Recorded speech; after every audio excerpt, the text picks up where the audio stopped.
तालुका मिरज येथील अंकुर बाल मंदिरमध्ये वार्षिक पारितोषिक वितरण उत्साहात झालाय।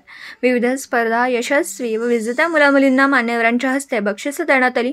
सकाळचे उपसंपादक धोंडीराम पाटील प्रमुख पाहुणे व अंकुर बाल मंदिरचे संस्थापक विनोद पाटोळे अध्यक्षस्थानी होते। उपस्थित मान्यवरांनी आपल्या मनोगतात मित्र, मातृभूमी व मायला विसरू नका, उच्च ध्येय ठेवा, भरपूर व्यायाम व वाचन करा। वाचनाने देश, जग, माणूस, महान व्यक्तींचा परिचय होतो, तर व्यायामाने शरीर कणखर व आरोग्य संपन्न होतं।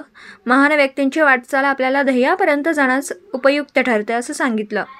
उपसरपंच जावेद जमादार, राष्ट्रवादीचे वाळवा तालुका उपाध्यक्ष व माजी उपसरपंच माणिक पाटील, तुंग ग्रामपंचायतीचे सदस्य विलास डांगे, राजेंद्र खोत, भगवान कोळी, हनुमंत कोळी, सौ उज्ज्वला पाटोळे यांची उपस्थिती होती।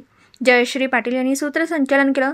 मुख्याध्यापक पौर्णिमा गडकरी, अमित जाधव, चेतन डिगे, अभिमन्यू सायमोते, संजय पाटील यांनी संयोजन केलं।